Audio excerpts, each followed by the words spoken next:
Salut mes petits cuistots, c'est Maxo Express. Aujourd'hui, je vous fais une petite recette de bolognaise à la menthe. Oui, je sais, c'est pas commun. Ça ne va pas être une vraie et pure recette de bolognaise traditionnelle. Parce que j'entends déjà les puristes là, les cuistots haut de gamme. Non, mais ce qu'il fait là, c'est pas une bolognaise. Oui, je sais. Maintenant, comment appeler ça? Une sauce tomate à la menthe? Ouais, enfin, une bolognaise, tout le monde comprend. Une sauce tomate avec de la viande, c'est une bolognaise. Donc moi, ça va être une bolognaise à la menthe. Ça là, c'est un petit plat que je fais à mes gosses, ils raffolent de ça. On a vu que la vidéo précédente, j'avais fait des tagliatelles fraîches. Tagliatelles fraîches et bolognaise à la menthe là, coup sûr, hein, les enfants comme les grands vont adorer. Allez, je vous présente les ingrédients de la recette et après on fait cuisiner. Alors, pour cette recette de bolognaise à la menthe, donc ça c'est une petite création perso. On a fait les pâtes fraîches sur la vidéo précédente. Donc du coup, aujourd'hui, on va voir la bolognaise qui va accompagner ces pâtes fraîches.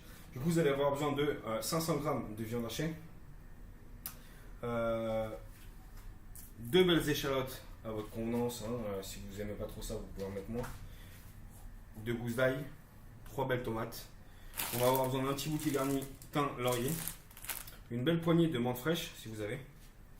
En épices supplémentaires, on va avoir ici de la coriandre en poudre. Je n'ai pas de coriandre fraîche, si vous avez de la fraîche, c'est que mieux. Du cumin en poudre. Un petit peu de piment en poudre également. Vous pouvez également mettre du frais, mais ce sera que plus fort. Je vous propose quand même la poudre qui va mieux s'incorporer. Du sel et du poivre. Voilà, un petit peu de poivre. Du coup, ce qu'on va faire, alors vous pouvez cuire tout de suite, mélanger vos aliments et cuire tout de suite.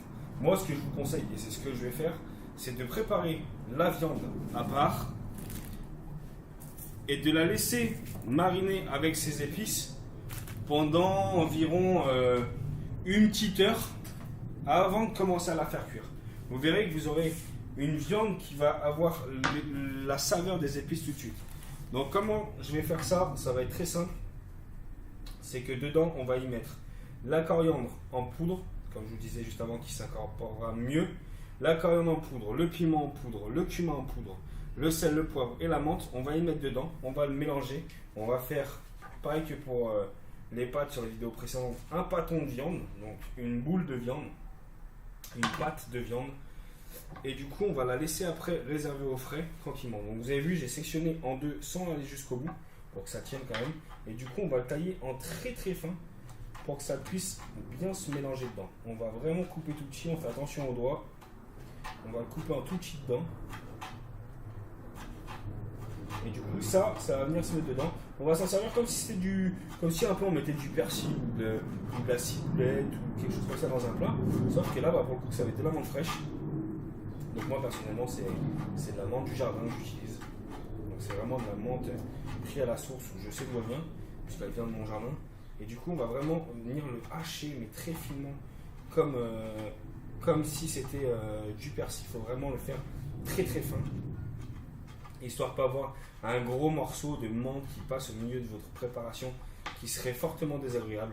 Parce que, mine de rien, la menthe fraîche est une épice qui est quand même assez forte.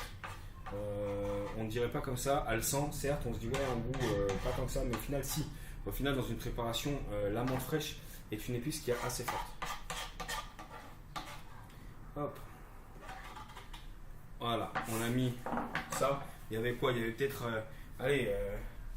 une dizaine, une quinzaine de feuilles de menthe pour 500 g de viande. On va aller y mettre, une, deux, 3 belles pincées de poudre de piment, 2 belles pincées de poivre. On va y mettre une petite pincée de sel. Au niveau cumin, on va partir sur environ l'équivalent de une cuillère à café de cumin, voilà, et 2 cuillères à café de coriandre, à peu près. Donc, du coup, une et 2. Hop, voilà.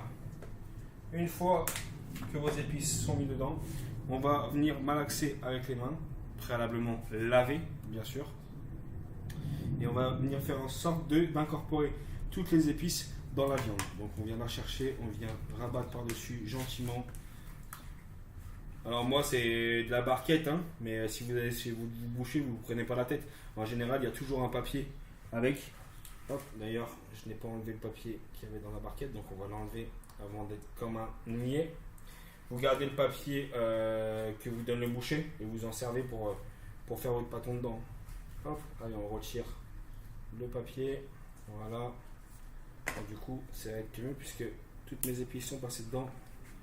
On sait très bien. Hop, et on va faire une belle boule où on va incorporer toutes nos épices.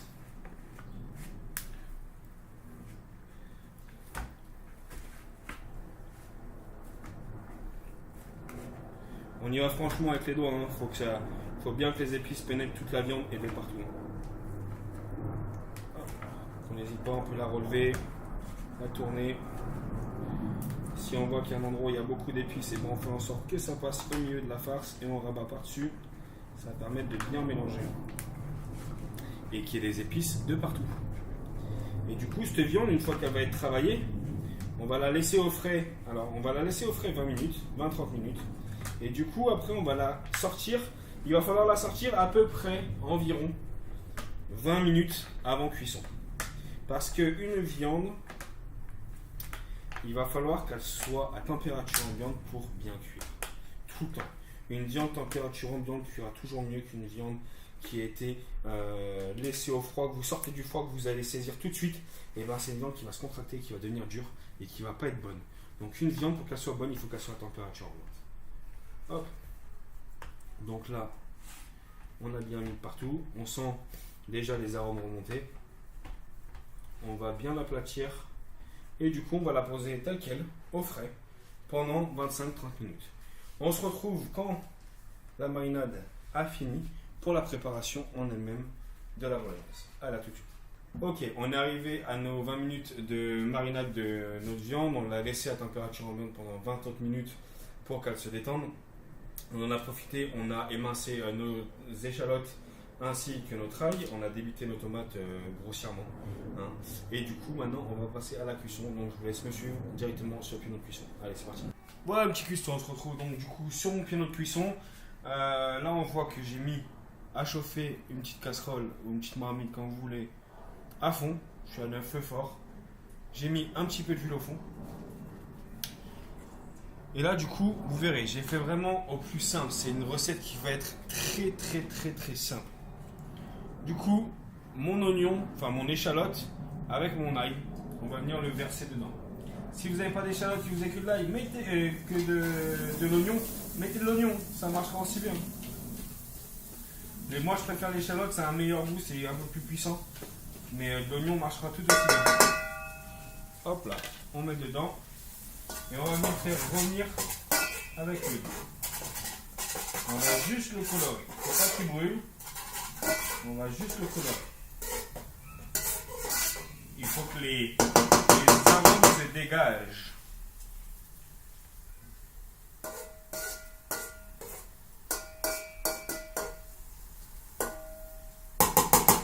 Ok. On va attendre 1 à 2 minutes, même pas. Juste que ça se colore dedans.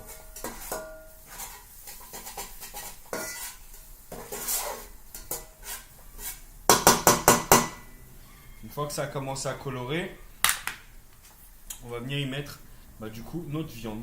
La viande, vous voyez, elle est toujours en barquette. Je ne l'ai pas travaillée, je vais la mettre dedans. Et du coup, on va la travailler dedans. Hop. Je racle le fond. Voilà. Et du coup, on va venir l'écraser et faire en sorte qu'elle se débite tranquillement. Vous voyez, on va écraser pour faire des petits morceaux et pour la faire cuire. Voilà.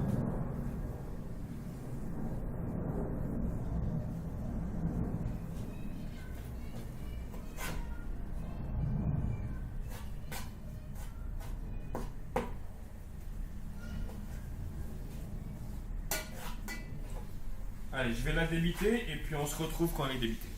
Alors voilà, on a bien débité la viande en tout petits morceaux. Et du coup, on On va la laisser revenir encore un petit peu. Donc là, vous avez des odeurs, c'est juste magique. Hein. Le retour de cumin, de menthe, de viande, c'est juste magique. Hein. Voilà. Quand c'est un petit peu bien coloré comme ça, il reste un tout petit peu à cuire. On va y mettre du coup 2 belles feuilles de laurier. Ok. Donc 2 feuilles qu'on va mettre directement dedans. Souvenez-vous du nombre que vous mettez, parce que du coup quand on va falloir les ressortir, il va falloir être sûr qu'on les ait toutes enlevées. Et après on va y mettre du thym. Alors pour le thym, moi je vais mettre à peu près 3 petites branchettes. Voilà, donc une là, 2 et 3. Hop. On va mettre 3 petites branches de thym. Ça va être juste pour donner un petit peu de goût. Mais ça voilà, c'est pareil, il ne faut pas oublier combien on en a mis. Il va falloir les retirer après.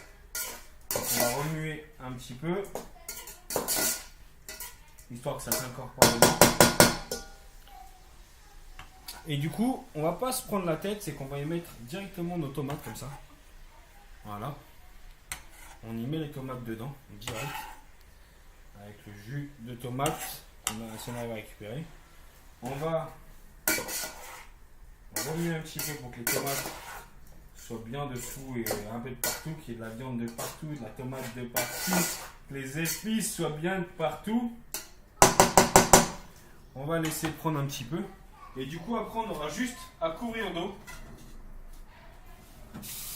et à laisser mijoter environ allez, une bonne heure. En fait, il va falloir que la tomate soit complètement réduite